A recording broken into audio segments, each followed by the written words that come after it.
ಸಂಕ್ರಾಂತಿ ಫಲ ವಿಶೇಷ ನೇರ ಪ್ರಸಾರ ಕಾರ್ಯಕ್ರಮಕ್ಕೆ ಸ್ವಾಗತ. ನಾನು ಕುಸುಮ. ಹಾಗೆ ಎಲ್ಲರಿಗೂ ಕೂಡ ಸಂಕ್ರಾಂತಿ ಹಬ್ಬದ ಹಾರ್ದಿಕ ಶುಭಾಶಯಗಳು. ವೀಕ್ಷಕರೇ, ಇವತ್ತಿನ ಕಾರ್ಯಕ್ರಮದಲ್ಲಿ ಸಂಕ್ರಾಂತಿ ಹಬ್ಬದ ವಿಶೇಷತೆಗಳೇನು, ಅದರ ಹಿನ್ನೆಲೆ, ಅದರ ಮಹತ್ವ, ಅದರಲ್ಲೂ ಕೂಡ ಸಂಕ್ರಾಂತಿ ಹಬ್ಬದ ಸಂದರ್ಭದಲ್ಲಿ ಹಲವಾರು ಆಚರಣೆಗಳನ್ನು ಕೂಡ ನಾವು ಮಾಡ್ತೇವೆ. ಎಳ್ಳು ಬೀರುವಂಥದ್ದು ಇರ್ಬೋದು, ಅಥವಾ ಹಸುವನ್ನ ಕಿಚ್ಚು ಹಾಯಿಸೋದಿರ್ಬೋದು. ಹೀಗೆ ಸಾಕಷ್ಟು ಆಚರಣೆಗಳನ್ನು ನಮ್ಮ ಕಡೆಯಲ್ಲಿ ನಾವು ಮಾಡ್ತಾ ಹೋಗ್ತೀವಿ. ಇದರ ವಿಶೇಷತೆಗಳು ಏನು? ಅದರಲ್ಲೂ ಕೂಡ ದಕ್ಷಿಣದಿಂದ ಉತ್ತರಕ್ಕೆ ತನ್ನ ಪಥವನ್ನ ಸೂರ್ಯ ಬದಲಿಸ್ತಾ ಇರೋದ್ರಿಂದಾಗಿ ಯಾವೆಲ್ಲ ರಾಶಿಗಳ ಮೇಲೆ ತನ್ನ ಪ್ರಭಾವವನ್ನ ಬೀರ್ತಾನೆ, ಹೆಚ್ಚು ಅಭಿವೃದ್ಧಿಯನ್ನ, ಅದರಲ್ಲೂ ಕೂಡ ಸಂಕ್ರಾಂತಿ ಹಬ್ಬ ಅಂತಂದ್ರೆ ಸಮೃದ್ಧಿಯ ಸಂಕೇತ ಕೂಡ ಆಗಿರೋದ್ರಿಂದಾಗಿ ರಾಶಿಗಳ ಮೇಲೆ ಯಾವೆಲ್ಲ ರೀತಿಯಾಗಿ ಪರಿಣಾಮವನ್ನ ಕೂಡ ಬೀರುತ್ತೆ. ಹೀಗೆ ಸಾಕಷ್ಟು ವಿಚಾರಕ್ಕೆ ಸಂಬಂಧಪಟ್ಟ ಹಾಗೆ ಇವತ್ತಿನ ಕಾರ್ಯಕ್ರಮದಲ್ಲಿ ನಾವು ಮಾತನಾಡ್ತಾ ಹೋಗ್ತೇವೆ. ನಮ್ಮ ಜೊತೆಯಲ್ಲಿ ಇದ್ದಾರೆ ವೈಜ್ಞಾನಿಕ ಜ್ಯೋತಿಷಿಗಳು ಹಾಗೂ ಸಂಮೋಹಿನಿ ಚಿಕಿತ್ಸಕರು ಅಥವಾ ತಜ್ಞೆ ಆಗಿರುವಂತಹ ವೀಣಾ ನಾಗರಾಜು ಅವರು. ಮೊದಲನೇದಾಗಿ ಡಾಕ್ಟರ್ ವೀಣಾ ನಾಗರಾಜು ಅವರನ್ನ ಕಾರ್ಯಕ್ರಮಕ್ಕೆ ಬರಮಾಡ್ಕೊಳ್ತೀನಿ. ನಮಸ್ಕಾರ, ಕಾರ್ಯಕ್ರಮಕ್ಕೆ ಸ್ವಾಗತ. ನಮಸ್ತೆ. ಮೊದಲನೇದಾಗಿ ಸಂಕ್ರಾಂತಿ ಹಬ್ಬದ ಹಾರ್ದಿಕ ಶುಭಾಶಯಗಳು. ಧನ್ಯವಾದಗಳು. ನಿಮಗೂ ಕೂಡ ಸಂಕ್ರಾಂತಿ ಹಬ್ಬದ ಹಾರ್ದಿಕ ಶುಭಾಶಯಗಳು. ಇನ್ನು ಸಂಕ್ರಾಂತಿ ಹಬ್ಬದ ಸಂದರ್ಭದಲ್ಲಿ ನಮ್ಮ ಕಡೆಯಂತೂ ಬಹಳಷ್ಟು ಆಚರಣೆಗಳಿಗೆ ಹೆಸರುವಾಸಿ. ನಾವೆಲ್ಲ ಕೂಡ ಬಹಳಷ್ಟು ಸಂಪ್ರದಾಯಗಳನ್ನ ಕೂಡ ನಾವು ಆಚರಣೆ ಮಾಡ್ತೀವಿ. ಇನ್ನು ಸಂಕ್ರಾಂತಿ ಹಬ್ಬದ ವಿಶೇಷತೆಗಳ ಬಗ್ಗೆ ಹೇಳೋದಾದ್ರೆ, ಅದರ ಮಹತ್ವ, ಅದರ ಹಿನ್ನೆಲೆಯ ಬಗ್ಗೆ ನಮ್ಮ ವೀಕ್ಷಕರಿಗೆ ತಿಳಿಸೋದಾದ್ರೆ. ಸಂಕ್ರಾಂತಿ ಅಂದ್ರೇನೆ ಸಮೃದ್ಧಿಯ ಸಂಕೇತ. ಈ ಸಮೃದ್ಧಿ ಅಂದರೆ ಹೇಗೆ ಪ್ರಕೃತಿ ಮಾತೆ ನಮಗೆ ಎಲ್ಲ ರೀತಿ ಕೊಟ್ಟಿದ್ದಾರೆ. ಇದನ್ನು ನಾವು ಹಳ್ಳಿಗಳಲ್ಲಿ ಹೆಚ್ಚು ಕಾಣಸಿಗುತ್ತೆ, ಈ ಥರ ಒಂದು ಸಂಭ್ರಮಾಚರಣೆ. ಅದರಲ್ಲಿ ಮುಖ್ಯವಾಗಿ ಸೂರ್ಯ ತನ್ನ ಪಥವನ್ನು ದಕ್ಷಿಣಾಯನದಿಂದ ಉತ್ತರಾಯಣಕ್ಕೆ ಬದಲಾಯಿಸುವಂಥ ಇದು ಪುಣ್ಯಕಾಲ ಅಂತ ಹೇಳಿ ಸಂಕ್ರಾಂತಿ ಹಬ್ಬನ ಆಚರಣೆ ಮಾಡ್ತೀವಿ. ಇದು ಸಹಜವಾಗಿ ನಮಗೆ ಜನವರಿ 13, 14, 15 ಅಂದರೆ 13ನೇ ತಾರೀಕು ಭೋಗಿ ಹಬ್ಬ ಇರುತ್ತೆ. ಕೆಲವು ದಿನಗಳು 14 ಸಂಕ್ರಾಂತಿ ಬರುತ್ತೆ, ಕೆಲವು ದಿನಗಳು 15 ಸಂಕ್ರಾಂತಿ ಬರುತ್ತೆ. ಈ ರೀತಿ 3 ದಿನಗಳು ಹಬ್ಬದ ಆಚರಣೆ ನಡೆಯುತ್ತೆ. ನಮ್ಮ ದಕ್ಷಿಣ ಭಾರತದಲ್ಲಿ ಸ್ವಲ್ಪ ಹೆಚ್ಚಿಗೆ ನಡೆಯುತ್ತೆ ಇದ್ರ ಬಗ್ಗೆ. ಸಂಕ್ರಾಂತಿ ಹಬ್ಬದಲ್ಲಿ ಎಳ್ಳು ಬೀರುವಂಥದ್ದು ಬಹಳ ವಿಶೇಷವಾಗಿ ನಮ್ಮ ಕಡೆಯಲ್ಲಿ ಮಾಡ್ತಾ ಇರ್ತಾರೆ. ಸಣ್ಣ ಸಣ್ಣ ಮಕ್ಕಳೆಲ್ಲ ಲಂಗ ಬ್ಲೌಸ್ ಎಲ್ಲ ಹಾಕೊಂಡು ಮನೆಗೆ ಹೋಗಿ ಮಕ್ಕಳುಗಳೆಲ್ಲ ಎಳ್ಳು ಬೀರ್ತಾ ಇರ್ತಾರೆ. ಅದು ಒಂದು ವಿಶೇಷತೆ. ಜೊತೆಗೆ ಬೆಳಗ್ಗಿನಿಂದ ಯಾವೆಲ್ಲ ಆಚರಣೆಗಳನ್ನ, ಈಗ ರಂಗೋಲಿ ಹಾಕುವಂಥದ್ದು ವಿಶೇಷತೆಗಳು, ಆ ಒಂದು ವಿಚಾರಕ್ಕೆ ಸಂಬಂಧಪಟ್ಟ ಹಾಗೆ ತಿಳಿಸಿ. ಹೌದು, ಇದು ಸುಗ್ಗಿ ಹಬ್ಬ ಅಂತಲೂ ಹೇಳ್ತೀವಿ. ಯಾಕೆಂದರೆ ಪೈರು ತೆನೆ ಎಲ್ಲ ಬಂದು ಎಲ್ಲ ಸಂಭ್ರಮದಿಂದ ಎಲ್ಲ ಒಗ್ಗೂಡಿ ಆಚರಣೆ ಮಾಡುವಂಥದ್ದು. ಈ ಸುಗ್ಗಿ ಹಬ್ಬ ಅಂತ ಹೇಳಿದ್ರೆ ನಮಗೆ ಈ ಹಳ್ಳಿಗಳಲ್ಲಿ ಈ ರಾಸುಗಳು ಅಂದರೆ ಹಸುಗಳನ್ನ ನಾವು ಪೂಜಿಸುವಂಥ ಸಂಸ್ಕೃತಿ ನಮಗೆ ಮುಂಚೆಯಿಂದ ಇದೆ, ಅನಾದಿ ಕಾಲದಿಂದಲೂ. ಇಲ್ಲಿ ಉಣ್ಣೆ ಹತ್ಕೊಳ್ಳೋದು ಅಂತ ಬರುತ್ತೆ, ಒಂದು ಸಣ್ಣ ಒಂದು ಕ್ರಿಮಿಯ ಹಸುವಿನ ತುಂಬ ತೊಂದರೆ ಕೊಡುತ್ತೆ. ಹಾಗಾಗಿ ಕಿಚ್ಚು ಹಾಯಿಸುವಂಥ ಸಂಪ್ರದಾಯ. ಅದರಲ್ಲಿ ಅದು ಕಿಚ್ಚು ಹಾಯಿಸುವಾಗ ಅದಕ್ಕೆ ಎಷ್ಟೋ ರಿಲೀಫ್ ಸಿಗುತ್ತೆ ಆ ಥರ ಅಂದ್ಕೊಂಡು, ಮತ್ತು ಪೂಜೆ, ಅದಕ್ಕೆ ಸಂಭ್ರಮಿಸಿ ಹಸುಗಳಿಗೆ ಪೂಜೆ ಮಾಡೋವಂಥದ್ದು, ಮತ್ತು ಸಗಣಿ ಹಾಕಿ ಸಾರಿಸೋದ್ರಿಂದ ಕ್ರಿಮಿಕೀಟಗಳನ್ನ ದೂರ ಇಡೋದು, ಸೋಂಕುಗಳಿಂದ ದೂರ ಇಡೋವಂಥ ಒಂದು ವಿಶೇಷತೆ ಇರುತ್ತೆ. ಸಗಣಿ ಹಾಕಿ ಅಕ್ಕಿ ಹಿಟ್ಟಿನಲ್ಲಿ ರಂಗೋಲಿ ಹಾಕ್ತಾರೆ. ಅಕ್ಕಿ ಹಿಟ್ಟಿನಲ್ಲಿ ರಂಗೋಲಿ ಹಾಕೋದ್ರಿಂದ ಕ್ರಿಮಿಕೀಟಗಳಿಗೆ ಆಹಾರ ದಾಸ್ತಾನು ಮಾಡ್ಕೊಳ್ಳೋವಂಥ ಒಂದು ಕ್ರಿಯೆ ಇರುತ್ತೆ. ಈ ಥರ ನಮಗೆ ಗೊತ್ತಿಲ್ಲದೆ ಪ್ರಕೃತಿ ಜೊತೆ ನಾವು ಒಡನಾಟದಲ್ಲಿ ಇದ್ಕೊಂಡು ಸುಗ್ಗಿ ಹಬ್ಬನ ಹಳ್ಳಿಗಳಲ್ಲಿ ಆಚರಿಸ್ತಾರೆ ನಾವು ಅಲ್ಲಿ ನೋಡೋದ್ರಿಂದ. ಮತ್ತು ಎಳ್ಳು ಬೆಲ್ಲದ ಮಹತ್ವ ಏನು ಅಂದರೆ, ಎಳ್ಳಿನ ಅಂಶ ನಮ್ಮ ದೇಹಕ್ಕೆ ಹೋದಾಗ ಆ ಎಣ್ಣೆ ಜಿಡ್ಡಿನ ಅಂಶದಿಂದ ಚರ್ಮದ ಕಾಂತಿ ಚೆನ್ನಾಗಿರುತ್ತೆ. ಈಗ ಚಳಿಗಾಲದಲ್ಲಿ ಮೈ ಉಳಿಯುತ್ತೆ, ಈ ಥರ ಎಲ್ಲ ಇರೋದ್ರಿಂದ ನಮಗೆ ಉಷ್ಣತೆ, ದೇಹದ ಉಷ್ಣತೆಯನ್ನು ಕಾಪಾಡ್ಕೊಳ್ಳೋದಕ್ಕೆ ಎಳ್ಳು, ಬೆಲ್ಲ, ಕೊಬ್ಬರಿ, ಕಡಲೆಕಾಯಿ ಬೀಜ ಇದೆಲ್ಲ ಮಿಶ್ರಣ ಮಾಡಿ ತಿನ್ನೋದ್ರಿಂದ ಅಥವಾ ಹಂಚೋದ್ರಿಂದ ಬಾಂಧವ್ಯಗಳು ವೃದ್ಧಿಯಾಗತ್ತೆ. ಇವಾಗೆಲ್ಲರೂ ಫೋನ್ನಲ್ಲೇ ಇಟ್ಕೊಂಡು ಎಲ್ಲರಿಗೂ ವಿಶ್ ಮಾಡಿಬಿಡ್ತಾರೆ ನಮ್ಗೆ ಸಂಕ್ರಾಂತಿ ಶುಭಾಶಯ ಅಂತ. ಆದರೆ ಎಳ್ಳು ಬೆಲ್ಲನ ನೀವು ಮಾಡಿ, ಮನೆಯಲ್ಲೇ ಮಾಡಿ, ಎಲ್ಲರೂ ಸೇರಿ ಸಕ್ಕರೆ ಹೆಚ್ಚು ಮಾಡ್ತೀವಿ. ಸಕ್ಕರೆ ಹೆಚ್ಚು ಇವಾಗ ಯಾರೂ ಮಾಡಲ್ಲ, ಎಲ್ಲ ತೊಗೊಂಡು ಬರ್ತಾರೆ. ಕೆಲವರೆಲ್ಲೋ ಮಾಡ್ತಾರೆ. ಆ ಮಾಡೋ ಸಂಭ್ರಮನೇ ಒಂದು ವಿಶೇಷ. ಏನು, ಸಕ್ಕರೆ ಪಾಕ ಮಾಡಿ ಅಚ್ಚುಗಳಿಗೆ ಹಾಕಿ ಅಚ್ಚಿನಲ್ಲಿ ವಿವಿಧ ರೀತಿ ನಮೂನೆಗಳನ್ನ ತಯಾರಿಸಿ ಅದನ್ನು ಒಣಗಿಸಿ ಅದನ್ನು ಶೇಖರಿಸಿ ಅದನ್ನು ಹಂಚುವಂಥದ್ದು, ಅದೆಲ್ಲ ಸಂಪ್ರದಾಯಗಳು ನಮ್ಮನ್ನು ಎಲ್ಲರನ್ನೂ ಒಂದುಗೂಡಿಸುವಂಥ ಕ್ರಿಯೆ ಅಷ್ಟೇ ಅದು. ಸೊ ಇಲ್ಲಿ ಅಟ್ಲೀಸ್ಟ್ ಒಂದು 5 ಮನೆಗಾದರೂ ಎಳ್ಳು ಬೀರಬೇಕು. ಇವಾಗ್ಲೂ ಜನ ಹೋಗಬೇಕು ಬರಬೇಕು, ಬಾಂಧವ್ಯಗಳು, ಲಂಗ ದಾವಣಿ ಹಾಕ್ಕೊಳ್ಳೋದು, ನಮ್ಮದು ಟ್ರೆಡಿಷ್ನಲ್ ಅಟೈರ್ ಅದು.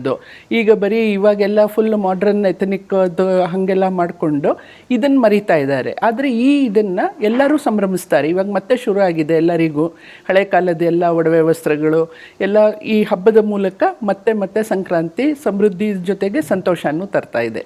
ಜೊತೆಗೆ ಇನ್ನು ಮನೆಯ ಅಂಗಳದಲ್ಲೂ ಕೂಡ ಸಗಣಿಯನ್ನ ಹಾಕ್ತಾರೆ. ಜೊತೆಗೆ ಅಕ್ಕಿ ಹಿಟ್ಟಿನಿಂದ ಕೂಡ ರಂಗೋಲಿಯನ್ನ ಬಿಡಿಸುವಂತಹ ವಿಶಿಷ್ಟತೆ. ಹೌದು, ಈಗ ಅದು ಅದೇ ನಾವು ಸೋಂಕುಗಳಾಗದೇ ಇರೋದಕ್ಕೆ ಸಗಣಿಯಲ್ಲಿ ಅದು ಡಿಸ್ಇನ್ಫೆಕ್ಟೆಂಟ್ ಅದು ಸಗಣಿ ಹಾಕಿ ಸಾರಿಸೋದ್ರಿಂದ ಸೋಂಕುಗಳು ಮನೆಯಲ್ಲಿ ಬಾಣಂತಿ ಮಕ್ಕಳು ಇರ್ತಾ ಇದ್ರು ಹಳ್ಳಿಗಳಲ್ಲಿ ಅಷ್ಟು ಶುದ್ಧತೆಯನ್ನು ಶುಚಿತ್ವ ಕಾಪಾಡ್ಕೊಳ್ಳೋಕ್ಕೆ ಆಗದೆ ಇದ್ದಂಥ ಕಾಲದಲ್ಲಿ ಇದನ್ನು ಭಾಳ ಚೆನ್ನಾಗಿ ಅರಿಶಿನ ಮತ್ತು ಸಗಣಿಯನ್ನು ಸಾರಿಸಿ ಹಾಕಿ ಅದ್ರ ಮೇಲೆ ಅಕ್ಕಿ ಪುಡಿಯಿಂದ ರಂಗೋಲೆ ತಯಾರಿಸಿ ಹಾಕ್ತಾ ಇದ್ದಂಥದ್ದಕ್ಕೆ ಅದು ತಂಪು ಮಾಡುತ್ತೆ, ನೆಲನೂ ತಂಪು ಮಾಡೋದ್ರ ಜೊತೆ ಉಷ್ಣತೆಯೂ ಹೆಚ್ಚಿಸುತ್ತೆ. ಇದೊಂಥರ ಬ್ಯಾಲೆನ್ಸ್ ಮಾಡೋವಂಥದ್ದು, ಇಕೋಸಿಸ್ಟಮ್ನಲ್ಲೂ ಬ್ಯಾಲೆನ್ಸ್ ಆಗುತ್ತೆ. ಹೀಗಾಗಿ ನಮಗೆ ಸಗಣಿ ಮಹತ್ವ ಭಾಳ ಇರುತ್ತೆ ಅದರಲ್ಲಿ. ಅದು ಈ ಎಳ್ಳು ಬೀರುವಂಥ ಸಂದರ್ಭದಲ್ಲಿ ಇದೆಲ್ಲದು ಒಗ್ಗೂಡಿ ಸುಗ್ಗಿ ಹಬ್ಬ ಬಹಳ ವಿಶೇಷವಾಗಿ ಅನಿಸುತ್ತೆ. ಅದನ್ನು ಇನ್ನು ರಾಜ್ಯ ಮತ್ತು ರಾಜಕಾರಣದ ಮೇಲೆ ಯಾವ ರೀತಿಯಾದಂತಹ ಪ್ರಭಾವಗಳನ್ನು ಬೀರುತ್ತೆ? ಇದನ್ನು ನಾವು ವರ್ಷ ಮತ್ತು ಇದು ಸಂಕ್ರಾಂತಿ ಫಲಗಳು 2 ವರ್ಷ ಭವಿಷ್ಯ ಮತ್ತು 2 ಸಹಿತವಾಗಿ ನೋಡಬೇಕಾಗತ್ತೆ. ಮತ್ತು ಈಗ ನಮಗೆ ಮಾರ್ಚ್ 19ನೇ ತಾರೀಕು ಯುಗಾದಿ ಹಬ್ಬ ಇದೆ. ಆವಾಗಲೂ ಬಹಳ ಗ್ರಹ ಸ್ಥಿತಿಗಳು ಬದಲಾವಣೆ ಇರುತ್ತೆ. ಮತ್ತು ಮೇ ತಿಂಗಳಲ್ಲಿ ಗುರುಗ್ರಹ, ಅದು ಮೇಜರ್ ಪ್ಲಾನೆಟ್, ಅದು ಗುರುಗ್ರಹ ಬದಲಾವಣೆ ಇರೋದ್ರಿಂದ ಆವಾಗಲೂ ಬಹಳಷ್ಟು ಬದಲಾವಣೆಗಳಿರುತ್ತೆ. ಹಾಗಾಗಿ ಇವೆರಡರದ್ದು ಸಂಕ್ಷಿಪ್ತವಾಗಿ ನಾವು ನೋಡೋ ಹಾಗಿದ್ರೆ ನಮಗೆ ಕೇವಲ ಒಂದು 3 ರಿಂದ 4 ತಿಂಗಳದ್ದು ಮಾತ್ರ ಫಲಾಫಲಗಳನ್ನ ನೋಡ್ಬೋದು. ಅದು ಸಂಕ್ಷಿಪ್ತವಾಗಿ ನೋಡ್ಬೋದು. ಅದರಲ್ಲೂ ಕೂಡ ರೈತರ ಪಾಲಿಗೆ ಇದು ಎಷ್ಟರ ಮಟ್ಟಿಗೆ ಫಲಪ್ರದ ಆಗಿದೆ ಅನ್ನುವಂತಹ ವಿಚಾರಗಳನ್ನು ಕೂಡ ತಿಳಿಸೋದಾದ್ರೆ? ಹೌದು, ಈ ರೈತರಿಗೆ ಅಂದರೆ ಇದು ಮಿಶ್ರ ಫಲ ಈ ಸತಿ. ಬಿಕಾಸ್ ಈ ವಿಪರೀತ ಹವಾಮಾನ ವೈಪರೀತ್ಯಗಳಿದೆ. ಈ ಗಾಳಿ ಬೆಳಕು ಮತ್ತು ಈ ಒತ್ತಡಗಳದ್ದು ಇದರಲ್ಲಿ ಕೆಲವು ಬೆಳೆಗಳು ಹಾಳಾಗುತ್ತೆ, ಕೆಲವು ಸಮೃದ್ಧವಾಗಿದೆ. ಅದನ್ನು ಯುಗಾದಿ ಫಲಾಫಲಗಳಲ್ಲಿ ನಾವು ಹೆಚ್ಚು ವಿಶ್ಲೇಷಣೆ ಮಾಡ್ಬೋದು. ಆವಾಗ ನಮಗೆ ಆ ಪ್ಲಾನೆಟರಿ ಪೊಸಿಷನ್ಸ್ದು ನಿಖರವಾದ ಡಿಗ್ರಿಗಳು ಸಿಗುತ್ತೆ.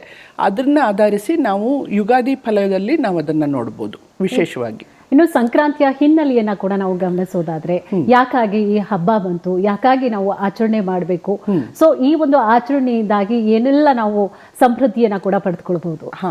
ಇದು ಮುಖ್ಯವಾಗಿ ಕೆಲವು ವಿಷಯಗಳನ್ನ ಹೇಳಬೇಕಾಗತ್ತೆ. ಇದು ಭೀಷ್ಮರು ಶರಶೈಯಲ್ಲಿದ್ದಾಗ ಉತ್ತರಾಯಣಕ್ಕೆ ಕಾದರು. ಅವರು ಇಚ್ಛಾಮರಣಿಯಾಗಿದ್ದರು. ಅವರು ತಮ್ಮ ಒಂದು ಇದನ್ನು ದೇಹತ್ಯಾಗ ಮಾಡೋದಕ್ಕೋಸ್ಕರ ಉತ್ತರಾಯಣನ ಕಾದರು. ಅದು ಯಾಕೆ ಅಂದರೆ ಸೂರ್ಯನ ಪಥ ಬದಲಾವಣೆ ಆದಾಗ ಉತ್ತರಾಯಣದಲ್ಲಿ ಮೋಕ್ಷ ಅಂತ, ಆ ಮೋಕ್ಷ ಕಾಲಕ್ಕೋಸ್ಕರ ಪವಿತ್ರ ನದಿ ಸ್ನಾನಗಳಿಗೆ ಹೋಗ್ತಾರೆ ಮತ್ತು ದಾನಗಳು ಮಾಡ್ತಾರೆ. ಈ ದಾನಗಳು, ಪವಿತ್ರ ನದಿ ಸ್ನಾನ ಮತ್ತು ಈ ಥರ ಮೋಕ್ಷಕ್ಕಾಗಿ ಈ ಸಂಕ್ರಾಂತಿ ದಿನ ಕಾಯ್ತಾರೆ ಇದನ್ನು. ಹಾಗೆ ಈ ಭೋಗಿ ಹಬ್ಬ ಅಂದರೆ ದೇವೇಂದ್ರನಿಗೆ ಮಾಡುವಂಥದ್ದು, ಋತುಗಳ ರಾಜ ದೇವೇಂದ್ರ ಅಂತ. ಇದರಲ್ಲಿ 2 ವಿಷಯಗಳು. ದೇವೇಂದ್ರನಿಗೆ ಸ್ವಲ್ಪ ಅಹಂ ಇತ್ತು ಅನ್ನೋದು ಎಲ್ಲರೂ ಕೇಳ್ಪಟ್ಟಿದ್ದೀವಿ. ಸೊ ಅದನ್ನು ದಹನ ಮಾಡೋದು ಅಂದರೆ ಕೆಲವು ಇದನ್ನು ರಾಸಗಳಿಗೇನೂ ಆಗತ್ತೆ ಮತ್ತು ಒಂದಷ್ಟು ಇದನ್ನೆಲ್ಲ ಸೇರಿಸಿ ಅದನ್ನು ದಹನ ಮಾಡ್ತೀವಿ ಅಂತ ಭೋಗಿ ಹಬ್ಬದಲ್ಲಿ ಒಂದು ದಹನ ಕ್ರಿಯೆ ನಡೆಯುತ್ತೆ. ಇದು ಸಾಂಕೇತಿಕವಾಗಿ ನಮ್ಮ ಅಹಂಕಾರದ ದಹನ ಮಾಡಿ ಮತ್ತೆ ನಾಳಿನಿಂದ ಒಂದು ಸಮೃದ್ಧಿಯ ಸಂಕೇತವಾಗಿ ಎಲ್ಲರೂ ಒಟ್ಟುಗೂಡಿ ನಾವೆಲ್ಲ ಒಟ್ಟಾಗಿ ಬದುಕೋಣ ಅನ್ನುವಂಥ ಒಂದು ಸಂದೇಶನೂ ಸಾರುತ್ತೆ ಭೋಗಿ ಹಬ್ಬ. ಹಾಗೆ ಇವಾಗ ಮತ್ತೆ ಭಾಗೀರಥಿನ ತಂದಂಥ ದಿನ ಅಂತ, ಭೂಮಿಗೆ ಕರ್ಕೊಂಡು ಬಂದಂಥ ದಿನ ಸಂಕ್ರಾಂತಿ ದಿನ ಅಂತ. ಹೀಗೆ ಹಲವಾರು ವಿಶೇಷತೆಗಳನ್ನ ಹೊಂದಿದೆ. ಇದು ದೇಶಾದ್ಯಂತ ನಡೆಯುತ್ತೆ. ಸಂಕ್ರಾಂತಿ ಹಬ್ಬನ ಆಚರಿಸ್ತಾರೆ ಎಲ್ಲರೂ. ಒಂದೊಂದು ಕಡೆ ಒಂದೊಂದು ರೀತಿ ಹೆಸರಿನಲ್ಲಿ ಕರೀತಾರೆ ಅದನ್ನು. ಮತ್ತು ತಮಿಳುನಾಡಿನಲ್ಲಿ ಇದನ್ನು ಪೊಂಗಲ್ ಅಂತ ಬಹಳ ವಿಶೇಷವಾಗಿ 4 ದಿನ ಆಚರಣೆ ಮಾಡ್ತಾರೆ. ಇಲ್ಲಿ ನಮ್ಮಲ್ಲಿ 1-2 ದಿನ ಆಚರಣೆ ಮಾಡ್ತೀವಿ. ಬಟ್ ಎಲ್ಲ ಕಡೆ ಅವ್ರವ್ರದ್ದೇ ಆದ ಒಂದು ಪರಿಕಲ್ಪನೆಯಲ್ಲಿ ಅವ್ರವ್ರು ಮಾಡ್ತಾರೆ. ಎಲ್ಲರೂ ಮಾಡೋದು ಇದನ್ನೇ, ಎಳ್ಳು ಬೆಲ್ಲ ಮಾಡೇ ಮಾಡ್ತಾರೆ. ದೆಹಲಿ ಇರ್ಬೋದು, ಮಹಾರಾಷ್ಟ್ರ ಇರ್ಬೋದು, ಅಥವಾ ಬೇರೆ ಅಸ್ಸಾಂನಲ್ಲಿರ್ಬೋದು, ಎಲ್ಲರೂ ಎಳ್ಳು ಮತ್ತು ಬೆಲ್ಲದ ಆಸ್ವಾದನೆ ಅಂತೂ ಮಾಡ್ತಾರೆ ಎಲ್ಲರೂ. ಇದು ಕಾರಣ ಇಷ್ಟೇ, ದೇಹದ ಉಷ್ಣತೆಯನ್ನು ಸಮತೋಲನದಲ್ಲಿ ಕಾಪಾಡ್ಕೊಳ್ಳೋಕ್ಕೋಸ್ಕರ. ಅದರಲ್ಲೂ ಮೇಡಮ್, ಇತ್ತೀಚಿನ ದಿನಗಳಲ್ಲಂತೂ ಬಹಳಷ್ಟು ಅವಘಡಗಳಾಗ್ತಾ ಇದೆ, ಹವಾಮಾನ ವೈಪರೀತ್ಯಗಳಾಗ್ತಾ ಇದೆ. ಸೊ ಇದ್ರ ಮೇಲೆ ಯಾವ ರೀತಿಯಾಗಿ, ಅದರಲ್ಲೂ ಕೂಡ ಯುದ್ಧಗಳೆಲ್ಲ ಸಂಭವಿಸ್ತಾ ಇದೆ. ಸೊ ಇನ್ನು ರಾಜ್ಯ ಜೊತೆಗೆ ರಾಷ್ಟ್ರ ರಾಜಕಾರಣ ಜೊತೆಗೆ ಪ್ರಪಂಚದ ವಿಚಾರಕ್ಕೂ ಕೂಡ ಬರೋದಾದ್ರೆ ಯಾವ ರೀತಿಯಾದಂತಹ ಪರಿಣಾಮವನ್ನು ಬೀರುತ್ತೆ? ಇದು ವಕ್ರಗುರು ಪರಿಣಾಮವಾಗಿ ರಾಜ್ಯ ಮತ್ತು ರಾಷ್ಟ್ರ ರಾಜಕಾರಣದಲ್ಲಿ ಅಷ್ಟು ಒಳ್ಳೆಯ ಶುಭ ಫಲ ಇಲ್ಲ, ಮಿಶ್ರ ಪ್ರತಿಕ್ರಿಯೆ. ಮತ್ತು ವಿಮಾನಗಳ ಅಪಘಾತಗಳದ್ದು ಭೀತಿ ಜಾಸ್ತಿ ಇದೆ. ಯುದ್ಧಗಳೂ ನೀವು ನೋಡಿದಂಗೆ ನಡೀತಾನೆ ಇದೆ, ಅದು ಇನ್ನೂ ಹೆಚ್ಚಾಗುವ ಸಾಧ್ಯತೆಗಳಿದೆ. ಮತ್ತು ಈ ದೊಡ್ಡ ರಾಜಕಾರಣಿಗಳಲ್ಲಿ ಕೆಲವು ಪರಿವರ್ತನೆಗಳು, ಕೆಲವರಿಗೆ ಅದರಿಂದ ಅಶುಭ ಫಲನೂ ಇದೆ. ಮತ್ತು ಈಗಿನ ಒಂದು ಇದರಲ್ಲಿ ವಾಯುಮಾಲಿನ್ಯದ ಒಂದು ಪರಿಣಾಮವಾಗಿ ಎಲ್ಲ ಕಡೆಯೂ ನಮ್ಮದು ಸೋಂಕುಗಳು ಮತ್ತು ಬೇಡದೇ ಇರುವಂಥ ಕಾಯಿಲೆಗಳು, ಚಿಕ್ಕ ಚಿಕ್ಕ ಕಾಯಿಲೆಗಳು ದೊಡ್ಡ ಕಾಯಿಲೆಗಳಾಗಿ ಪರಿವರ್ತನೆ ಆಗುವಂಥ ಸಾಧ್ಯತೆಗಳು ಇದೆ. ಮತ್ತು ಈಗ ರೂಪಾಯಿ ಬೆಲೆ ಏರಿಕೆ ಆಗ್ತಾ ಇರೋದು ಮತ್ತು ಚಿನ್ನ ಬೆಳ್ಳಿ ವಿಪರೀತವಾಗಿ ಏರಿಕೆ ಆಗ್ತಾ ಇರೋದು ಇದೆಲ್ಲವುದು ಅನ್ಕಂಟ್ರೋಲಬಲ್ ಏನೋ ಅನ್ನೋ ಥರ ಅನಿಸ್ತಾ ಇದೆ. ಮತ್ತು ಇದೇನು ಕಲಿಯುಗದ ಅಂತ್ಯನೇ ಆಗ್ತಾ ಇದೆಯೇನೋ ಅನ್ನೋ ಥರ ಇದೆಲ್ಲ ಶನಿ ಕುಜರ ಪ್ರಭಾವದಿಂದ ಆಗ್ತಾ ಇದೆ. ದೇವರಲ್ಲಿ ಪ್ರಾರ್ಥನೆ ಮಾಡೋಣ ಆದಷ್ಟು ಬೇಗ ಶಾಂತಿ ನೆಮ್ಮದಿ ನೆಲೆಸಲಿ. ಆಗ್ಲೇ ರಾಜಕಾರಣ ಅಂತ ಒಂದು ಮಾತು ಹೇಳಿದ್ರಿ, ವೀಕ್ಷಕರಂತೂ ಈ ಪ್ರಶ್ನೆ ಕೇಳಲಿಲ್ಲ ಅಂತಂದ್ರೆ ನಿಜ ಬೇಸರಗೊಳ್ತಾರೆ. ರಾಜಕಾರಣದಲ್ಲಂತೂ ಈಗಂತೂ ಬಹಳಷ್ಟು ಅಲ್ಲೋಲ ಕಲ್ಲೋಲಗಳೇ ಆಗ್ತಾ ಇದೆ. ಸೀಟ್ ವಿಚಾರಕ್ಕೆ ಸಂಬಂಧಪಟ್ಟ ಹಾಗೆ ಈ ವರ್ಷ ಏನಾದ್ರೂ ಚೇಂಜಸ್ ಆಗುತ್ತಾ? ಸಾಧ್ಯತೆಗಳಿದೆ. ಆದರೆ ಮಿಶ್ರ ಪ್ರತಿಕ್ರಿಯೆಯೂ ಇದೆ. ಅಂದರೆ ಅವರವರ ಇದು ಇವಾಗ ನಾನು ಹೇಳ್ತಾ ಇರೋದು ಕೇವಲ ಇವಾಗ ಮಾರ್ಚ್ 19ವರೆಗೂ ಆಗಿರೋದ್ರಿಂದ ಮತ್ತು ಅದರ ನಂತರ ಗುರು ಬದಲಾವಣೆ ಇರೋದ್ರಿಂದ ಯಾವುದೇ ನಿಮಿಷದಲ್ಲಿ ಯಾವುದೇ ರೀತಿ ಬದಲಾವಣೆಗಳ ಸಾಧ್ಯತೆಯನ್ನು ಗ್ರಹ ಸ್ಥಿತಿಯಿಂದ ನಾವು ನೋಡ್ಬೋದು. ಅನಿರೀಕ್ಷಿತ ಬದಲಾವಣೆಗಳು, ದೊಡ್ಡ ಬದಲಾವಣೆಗಳನ್ನೇ ನೋಡ್ತೀವಿ. ಚಲನಚಿತ್ರರಂಗದವ್ರಿಗೂ ಅಷ್ಟೇ, ಅದು ಮಿಶ್ರ ಫಲ. ವಲಯದವರೆಗೂ ಎಲ್ಲ ವಲಯದಲ್ಲೂ ಆ ರೀತಿ ಮಿಶ್ರ ಪ್ರತಿಕ್ರಿಯೆ ಇದೆ. ಇದರಲ್ಲಿ ಮತ್ತೆ ಇನ್ಯಾರಾದರೂ ಒಬ್ಬರು ಹಿರಿಯ ನಟರು ಅಥವಾ ನಟಿ ಈ ಥರ ಅವ್ರಿಗೂ ಕೆಲವು ತೊಂದರೆಗಳಾಗೋ ಸಾಧ್ಯತೆಗಳು ಇದೆ ಇದರಲ್ಲಿ. ಇನ್ನು ದ್ವಾದಶ ರಾಶಿಗಳಿಗೆ ಬರೋದಾದ್ರೆ ಗೋಚರ ಫಲಗಳು ಯಾವ ರೀತಿ ಆಗಿದೆ, ಅದರಲ್ಲೂ ಕೂಡ ಸೂರ್ಯ ಪಥವನ್ನ ಬದಲು ಮಾಡ್ತಾ ಇರೋದ್ರಿಂದಾಗಿ ಯಾವೆಲ್ಲ ಲಾಭಗಳನ್ನ ಅಥವಾ ಸಮೃದ್ಧಿಯನ್ನ ಅಥವಾ ತೊಂದರೆಗಳನ್ನ ಅನುಭವಿಸೋದಾದ್ರೆ ಅದಕ್ಕೆ ಪರಿಹಾರಗಳನ್ನ ಕೂಡ ನಾವು ಗಮನಿಸೋದಾದ್ರೆ ಮೊದಲನೇದಾಗಿ ಮೇಷರಾಶಿಯ ವಿಚಾರಕ್ಕೆ ಸಂಬಂಧಪಟ್ಟ ಹಾಗೆ ತಿಳಿಸೋದಾದ್ರೆ, ಮೇಷರಾಶಿಗೆ ನಾವು ನೋಡೋ ಹಾಗಿದ್ರೆ ಕುಜ ಮತ್ತು ಶನಿಯ ಯುತಿಯಿಂದ ಕೆಲವು ಜನರಿಗೆ, ಎಲ್ಲರಿಗೂ ಅಂತ ಹೇಳೋಕ್ಕಾಗಲ್ಲ, ಕೆಲವು ನರದೌರ್ಬಲ್ಯ ಅಥವಾ ಒಂದು ತಾಯಿಯ ಕಡೆಯಿಂದ ಲಾಭನೂ ಇದೆ. 7ನೇ ಶನಿ ಪ್ರಭಾವದಿಂದ ಕೆಲಸಗಳಲ್ಲಿ ಕೆಲವರಿಗೆ ನಿಧಾನ ಆಗುತ್ತೆ. ಜೊತೆಗೆ ಇದು ದೈವತ್ವದ ಕಡೆಗೂ ಸೆಳೆತಾ ಇರುತ್ತೆ ಅವರಿಗೆ. ಮತ್ತು ಈ ಕೆಲವು ಲಾಭಸ್ಥಾನದ ಪ್ರಭಾವದಿಂದ ಮಿಶ್ರಫಲದ ಅನುಭವ ಇರುತ್ತೆ. ಆದರೆ ಪರಿಹಾರ ಅಂದರೆ ಸೂರ್ಯ ನಮಸ್ಕಾರ. ಇವರಿಗೆ ಸೂರ್ಯ ನಮಸ್ಕಾರ, ಪ್ರತಿದಿನ ಸೂರ್ಯ ನಮಸ್ಕಾರ ಮಾಡ್ಕೊಳ್ಳೋದು ಮತ್ತು ಪ್ರಾಣಾಯಾಮ, ಗಾಯತ್ರಿ ಮಂತ್ರ ಪಠನೆ, ಈ ದೀರ್ಘವಾದ ಪ್ರಾಣಾಯಾಮ ಎಲ್ಲದಕ್ಕೂ ಯೋಗ ಧ್ಯಾನ ಪ್ರಾಣಾಯಾಮ ಬಹಳಷ್ಟು ಎಲ್ಲ 12 ದ್ವಾದಶ ರಾಶಿಗೂ ಅದು ಅತಿ ಮುಖ್ಯವಾಗಬೇಕು. ಮನಸ್ಸಿಗೆ ಚಿಂತೆ ಮುಕ್ತವಾಗಬೇಕು ಅಂದರೆ ಸ್ವಲ್ಪ ಧ್ಯಾನ ಮಾಡಬೇಕು. ಇದರಿಂದ ಮನಸ್ಸು ಒಂದು ಶಾಂತತೆಗೆ ಬರುತ್ತೆ. ಇದರಿಂದ ಯಾವುದೇ ರೀತಿ ತೊಂದರೆಗಳನ್ನ ಗ್ರಹಸ್ಥಿತಿಗಳು ಕೊಟ್ಟರು ಅದನ್ನು ನಿಭಾಯಿಸ್ಕೊಳ್ಳೋಷ್ಟು ಶಕ್ತಿ ಬರುತ್ತೆ. ನನ್ನ ಪ್ರಕಾರ ಸೂರ್ಯ ನಮಸ್ಕಾರ ಬಹಳ ಒಳ್ಳೆಯದು. ಮೇಷರಾಶಿಯವರು ಆದಷ್ಟು ತಪ್ಪದೆ ಸೂರ್ಯ ನಮಸ್ಕಾರ ಮಾಡ್ಕೊಳ್ಳೋದು ಮತ್ತು ಸೂರ್ಯನಾರಾಯಣನ ಸ್ವಾಮಿ ದೇವಸ್ಥಾನದಲ್ಲಿ ಏನಾದರೂ ಒಂದು ರವೆ ದಾನ ಅಥವಾ ಮಾಣಿಕ್ಯ ಧಾರಣೆ, ರೂಬಿ ಹಾಕ್ಕೊಳ್ಳೋದು, ಇದೆಲ್ಲ ಒಂದು 3 ತಿಂಗಳ ಮಟ್ಟಿಗೆ ಶುಭ ಕೊಡುತ್ತೆ. ಅಂದರೆ ಒಂದು ರೀತಿಯಾಗಿ ಅದೇ ಪರಿಹಾರ ಅವರಿಗೆ. ಪರಿಹಾರ ಹೌದು, ಅದು ತಾತ್ಕಾಲಿಕ ಪರಿಹಾರ. ಇವಾಗ 3-4 ತಿಂಗಳಷ್ಟೇ ಈ ಥರ ನಡೆಯೋದು. ಮತ್ತೆ ಗ್ರಹಸ್ಥಿತಿಗಳ ಬದಲಾವಣೆ ಇರೋದ್ರಿಂದ ತಾತ್ಕಾಲಿಕವಾಗಿ ಇಷ್ಟು ಮಾಡ್ಕೊಳ್ಳೋದು ಒಂದಷ್ಟು ಸಮಾಧಾನ ಕೊಡುತ್ತೆ. ಬಟ್ ಕುಜ ಶನಿಗೆ ಯಾವುದೇ ವರ್ಲ್ಡ್ ವೈಡ್ ಅಸ್ಟ್ರಾಲಜರು ನಿಮಗೆ ಪರಿಹಾರ ಅಂತ ಕೊಡ್ಲಿಕ್ಕೆ ಬರಲ್ಲ. ಅವರು ಧರ್ಮಕರ್ಮ ಕಾರಕ ಗ್ರಹ ಅವರು. ಅದಕ್ಕೆ ಅವ್ರು ಏನು ಮಾಡ್ತಾರೆ ಅದನ್ನು ನಾವು ತಲೆಬಾಗಿಸಿ ಶರಣಾಗತಿಯಿಂದ ನಾವು ಒಪ್ಕೊಂಡ್ರೆ ಬಹಳಷ್ಟು ಒಳ್ಳೆಯದನ್ನು ಮಾಡ್ತಾರೆ. ಇನ್ನು ಮುಂದಿನ ರಾಶಿ ವೃಷಭ ರಾಶಿಗೆ ಬರೋದಾದ್ರೆ ಯಾವ ರೀತಿಯಾದಂತಹ ಫಲಾನುಫಲಗಳನ್ನು ಪಡ್ಕೊಳ್ತಾ ಇದ್ದಾರೆ?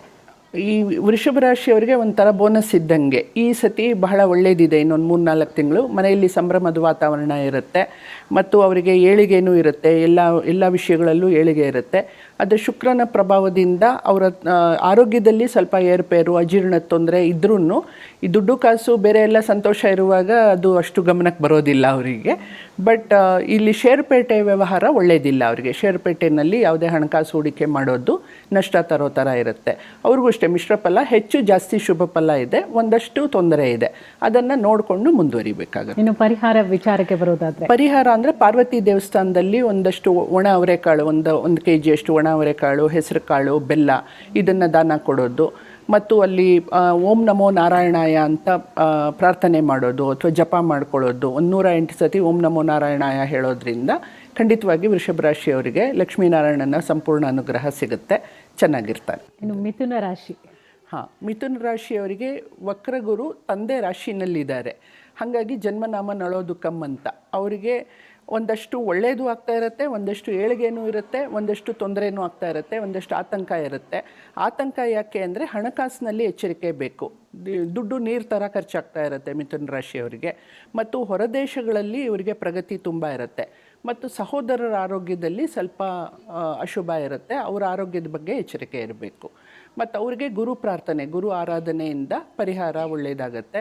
ಗುರು ಅಂದರೆ ಗಾಣಿಗಾಪುರ ಆಗ್ಬೋದು, ರಾಘವೇಂದ್ರ ಸ್ವಾಮಿಗಳಾಗ್ಬೋದು, ದತ್ತಾತ್ರೇಯ ಸ್ವಾಮಿ ಆಗ್ಬೋದು, ಶಿರ್ಡಿ ಸಾಯಿಬಾಬಾ ಆಗ್ಬೋದು, ಯಾವುದಾದ್ರೂ ಅವರು ನಂಬಿರೋ ದೈವಕ್ಕೆ ಒಂದು ಪ್ರಾರ್ಥನೆ ಪೂಜೆ ಸಲ್ಲಿಸೋದು ಅಥವಾ ಗುರು ಸ್ತೋತ್ರಗಳನ್ನ ಹೇಳ್ಕೊಳ್ಳೋದು ಮತ್ತು ಕಡಲೆಕಾಳು ಇದನ್ನು ದಾನ ಕೊಡೋದು ಇದು ತುಂಬ ಒಳ್ಳೇದು ಮಾಡುತ್ತೆ. ಮತ್ತು ನವಗ್ರಹ ಶಾಂತಿ ಮಾಡಿಸ್ಕೊಳ್ಳೋದು ತುಂಬ ವಿಶೇಷವಾಗಿ ಗುರು ಶಾಂತಿಗೋಸ್ಕರ ನವಗ್ರಹ ಶಾಂತಿ ಮಾಡಿಸ್ಬೋದು.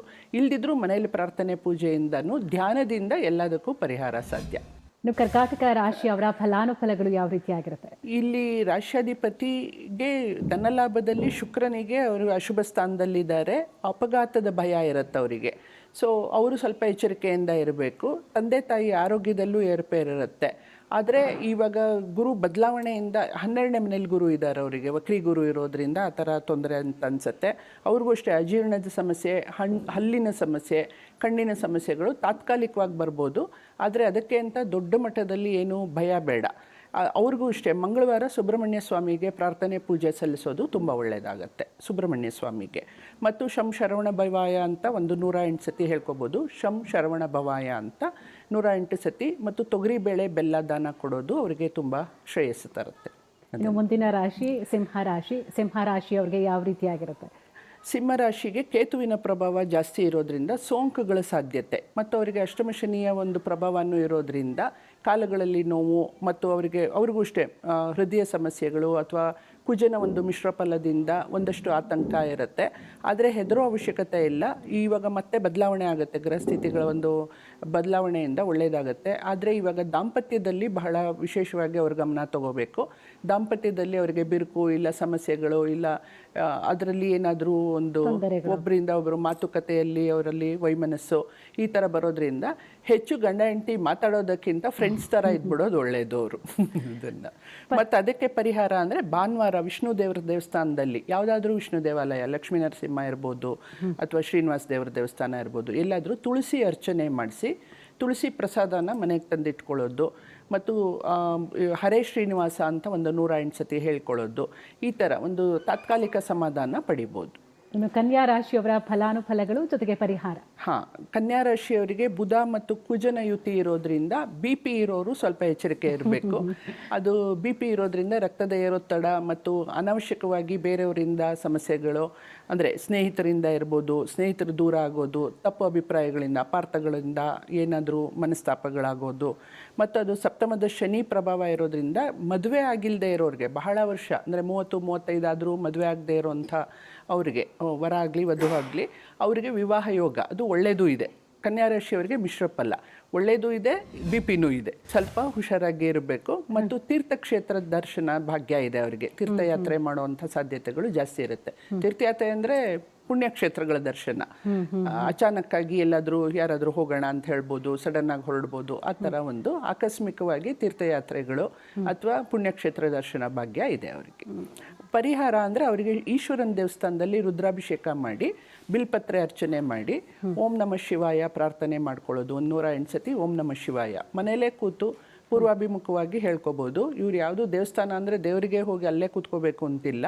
ಒಳ್ಳೆ ಮನಸ್ಸಿಂದ ಶುದ್ಧವಾದ ಗಾಳಿ ಬೆಳಕು ಇರುವಂಥ ಸ್ಥಳದಲ್ಲಿ ಒಳ್ಳೆ ಮನಸ್ಸಿಂದ ಕೂತ್ಕೊಂಡು ಹೇಳ್ಕೊಂಡ್ರೆ ಖಂಡಿತ ಅದು ಕಾಸ್ಮಸ್ ತನ್ನ ಒಂದು ಶಕ್ತಿಯನ್ನು ತೋರಿಸುತ್ತೆ. ಆ ಯೂನಿವರ್ಸಲ್ ಎನರ್ಜಿಗೆ ನಾವು ಯಾವಾಗಲೂ ಗ್ರಾಟ್ಫುಲ್ ಆಗಿ ಇರಬೇಕು. ಅದನ್ನು ಇನ್ನು ಮುಂದಿನ ರಾಶಿ ತುಲಾರಾಶಿಯವರ ಫಲಾನುಫಲಗಳು ಯಾವ ರೀತಿಯಾಗಿರುತ್ತೆ, ಜೊತೆಗೆ ಅದಕ್ಕೆ ಪರಿಹಾರವನ್ನು ಕೂಡ ತಿಳಿಸೋದಾದ್ರೆ? ಖಂಡಿತ ತುಲಾರಾಶಿಯವರ ಒಡ ಹುಟ್ಟಿದವರಿಗೆ ಅಷ್ಟು ಶುಭ ಫಲ ಇಲ್ಲ ಇವಾಗ. ಮತ್ತು ಧನಾರ್ಜನೆ ವಿಷಯದಲ್ಲಿ ಅವರಿಗೆ ಒಳ್ಳೆ ಉದ್ಯೋಗ ಇದೆ, ಉದ್ಯೋಗದಲ್ಲಿ ಧನಾರ್ಜನೆ ಇದೆ. ಗುರುದೃಷ್ಟಿಯಿಂದ ದೈವಿಕತೆ ಬಗ್ಗೆ ಗಮನ ಹೋಗುತ್ತೆ ಅವರಿಗೆ.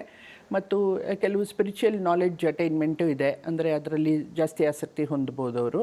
ಮತ್ತು ಸಂತಾನಾಪೇಕ್ಷೆ ಉಳ್ಳವರು ಈಗ ಒಂದು 4 ತಿಂಗಳು ಮುಂದೂಡೋದು ಒಳ್ಳೆಯದು, ಈ ಮೇವರೆಗೂ ಬೇಡ.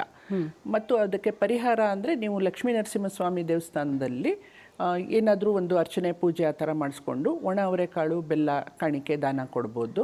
ಮತ್ತು ಶುಭ ಮಿಶ್ರ ಫಲ ಇವರಿಗೆ ಏನು ದೊಡ್ಡ ಮಟ್ಟದಲ್ಲಿ ತೊಂದರೆ ಅಂತಲೂ ಇಲ್ಲ, ಕಷ್ಟ ಅಂತಲೂ ಇಲ್ಲ, ತುಂಬ ಸುಖವಾಗಿರ್ತಾರೆ ಅಂತಲೂ ಇಲ್ಲ. Mixed result for 3 months. ಇನ್ನು ಸಂಕ್ರಾಂತಿ ಹಬ್ಬದ ಸಂದರ್ಭದಲ್ಲಿ ವೃಶ್ಚಿಕ ರಾಶಿಯವರ ಫಲಾನುಫಲಗಳು ಯಾವ ರೀತಿ ಆಗಿರುತ್ತೆ? ಹೆಚ್ಚಿನ ಅಭಿವೃದ್ಧಿನ ಅಥವಾ ಪ್ರಮೋಷನ್ ವಿಚಾರವೋ ಅಥವಾ ಕೆಲಸವೋ ಮದುವೆಯೋ ಏನು ವಿಚಾರದಲ್ಲಿ ಯಾವ ರೀತಿಯಾದಂತಹ ಫಲವನ್ನು ಪಡೆದುಕೊಳ್ತಾರೆ? ಏನು ಪರಿಹಾರವನ್ನು ತಿಳಿಸೋದಾದ್ರೆ? ವೃಶ್ಚಿಕ ರಾಶಿಯವರಿಗೆ ಈಗ ಶನಿಯ ದೃಷ್ಟಿ, ಪಂಚಮ ದೃಷ್ಟಿಯಿಂದ ಅವರಿಗೆ ದಾಂಪತ್ಯದಲ್ಲಿ ಸ್ವಲ್ಪ ತೊಂದರೆ, ಮಕ್ಕಳಿಂದ ಅಸಮಾಧಾನ ಮತ್ತು ಕೆಲಸಗಳಲ್ಲಿ ನಿಧಾನಗತಿ ಇರುತ್ತೆ. ಆದರೆ ಇದು ದಾಂಪತ್ಯದಲ್ಲಿ ವೈಮನಸ್ಸಿದೆ ಅಂತ ಏನು ಹೆಚ್ಚು ತೊಂದರೆ ಮಾಡ್ಕೊಳ್ಳೋಂಥ ಅವಶ್ಯಕತೆ ಇಲ್ಲ. ಇದು ತಾತ್ಕಾಲಿಕ 3 ತಿಂಗಳು ಮಾತ್ರ ಇರೋದ್ರಿಂದ ಈ ಕೆಲವು ಎಲ್ಲ ವಿಷಯಗಳಲ್ಲೂ 3 ತಿಂಗಳು ಇವರು ತಾತ್ಕಾಲಿಕವಾಗಿ ನಿಧಾನ ಮಾಡೋದು ಒಳ್ಳೆಯದು. ಅನಿರೀಕ್ಷಿತ ಧನಹಾನಿ ಸಾಧ್ಯತೆ ಇರೋದ್ರಿಂದ ಹೆಚ್ಚು ಸ್ಪೀಡ್ ಬೇಡ ಇವಾಗ.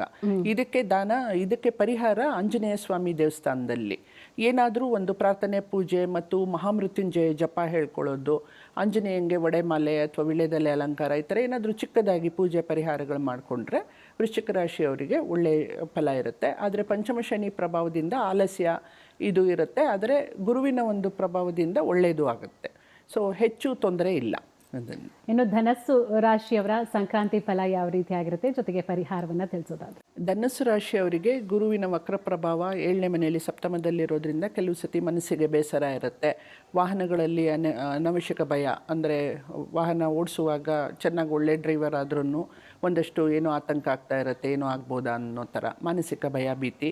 ಮತ್ತು ಸ್ನೇಹಿತರಿಂದ ಲಾಭ ಇರುತ್ತೆ, ಅವರಿಗೆ ಒಳ್ಳೆಯದಾಗುತ್ತೆ. ಸ್ನೇಹಿತರು ಯಾವುದೋ ದುಡ್ಡು ಕಾಸು ಇಸ್ಕೊಂಡು ಹೋಗಿರೋರು ವಾಪಸ್ ತಂದು ಕೊಡೋ ಸಾಧ್ಯತೆಗಳಿರುತ್ತೆ.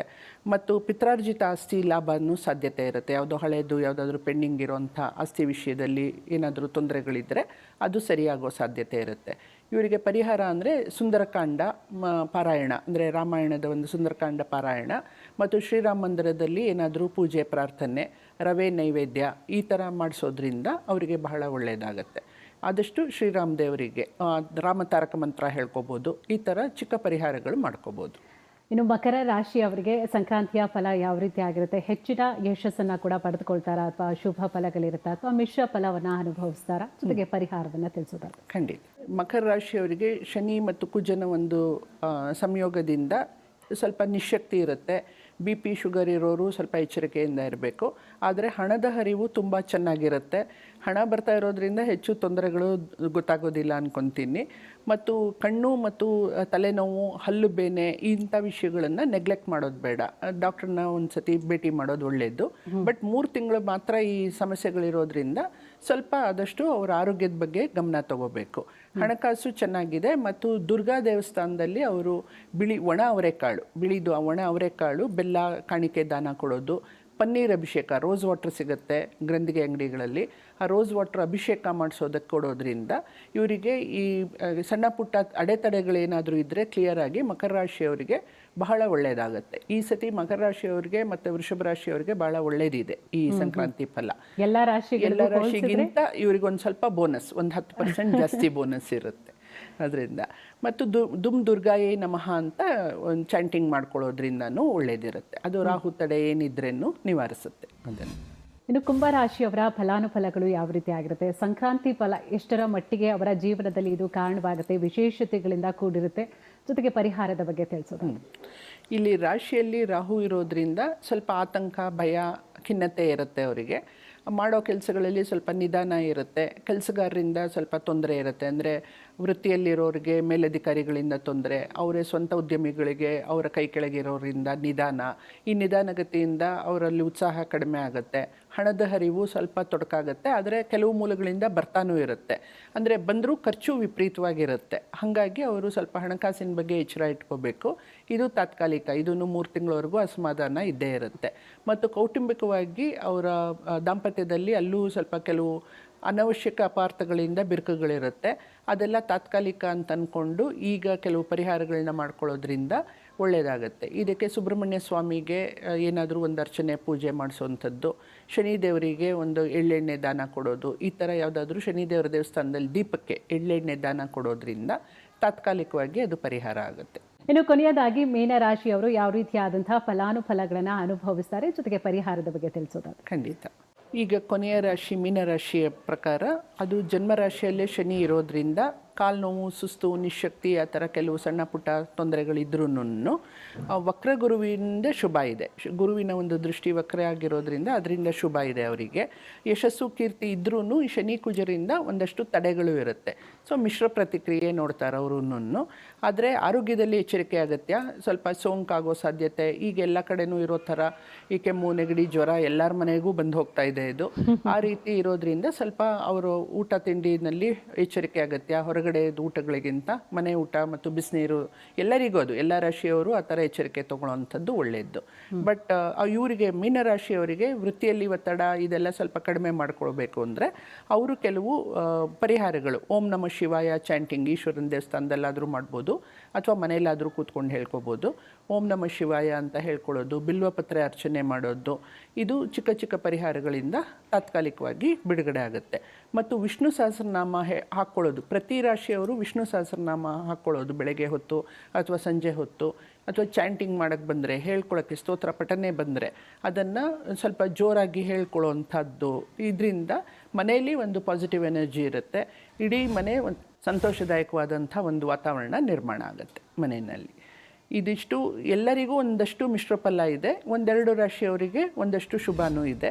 ಏನೇ ರಾಗದ್ವೇಷಗಳಿದ್ರೂ ಎಲ್ಲರನ್ನೂ ಒಬ್ರನ್ನೊಬ್ರು ಕರೆದು ಕೂಡಿಸಿ ಮಾತಾಡಿಸಿ ಒಟ್ಟಿಗೆ ಊಟ ಮಾಡೋದು, ಒಟ್ಟಿಗೆ ಇರೋದ್ರಿಂದ ಅಲ್ಲೊಂದು ಮನೋಬೆಂಬಲ ಇರುತ್ತೆ. ಅಂದರೆ ಎಲ್ಲ ನಮಗೆ ನಾವು ಇದ್ದೀವಿ, ಎಲ್ಲ ಒಬ್ರಿಗೊಬ್ರು ಇದ್ದೀವಿ ಅನ್ನೋ ಒಂದು ಭಾವನೆ ಬಂದಾಗ ಯಾವುದೇ ರಾಶಿ, ಯಾವುದೇ ಗ್ರಹ, ಯಾವುದೇ ಗ್ರಹಣ ಬಂದ್ರೂ ಮನಸ್ಸು ಅದನ್ನು ಚೆನ್ನಾಗಿ ಸಂಭಾಳಿಸಕ್ಕೆ ಬರುತ್ತೆ ಅದಕ್ಕೆ. ಅದರಿಂದ ಎಲ್ಲರೂ ಸಂತೋಷವಾಗಿರ್ಬೋದು. ಈ ಸಂಕ್ರಾಂತಿ ಎಲ್ಲರಿಗೂ ಒಳ್ಳೇದು ಮಾಡಲಿ. ಧನ್ಯವಾದಗಳು. ಬಹಳಷ್ಟು ಕಾರ್ಯಕ್ರಮದ ಮೂಲಕವಾಗಿ ಸಂಕ್ರಾಂತಿ ಹಬ್ಬದ ವಿಶೇಷತೆಗಳು, ಮಹತ್ವ, ಆಚರಣೆಯನ್ನು ಯಾವ ರೀತಿಯಾಗಿ ಮಾಡಬೇಕು, ಜೊತೆಗೆ ರಾಶಿಗಳ ಫಲಾನುಫಲಗಳು ಯಾವ ರೀತಿಯಾಗಿದೆ, ಸಂಕ್ರಾಂತಿ ಫಲ ಯಾವ ರೀತಿಯಾಗಿ ರಾಶಿಗಳ ಮೇಲೆ ಕೂಡ ಪರಿಣಾಮವನ್ನು ಬೀರುತ್ತೆ ಅಂತ ಸಾಕಷ್ಟು ವಿಚಾರಗಳನ್ನು ತಿಳಿಸ್ಕೊಟ್ಟು ಧನ್ಯವಾದಗಳು. ಧನ್ಯವಾದಗಳು ನಿಮಗೂ ಮತ್ತು ಪವರ್ ಟಿವಿ ಸಮಸ್ತ ವೀಕ್ಷಕರಿಗೂ ನನ್ನದು ಧನ್ಯವಾದಗಳು. ವೀಕ್ಷಕರೇ, ಇದಾಗಿತ್ತು ಇವತ್ತಿನ ವಿಶೇಷ ಅಂತ ಹೇಳ್ತಾ ಕಾರ್ಯಕ್ರಮವನ್ನು ಮುಗಿಸ್ತಾ ಇದ್ದೀನಿ. ನಮಸ್ಕಾರ.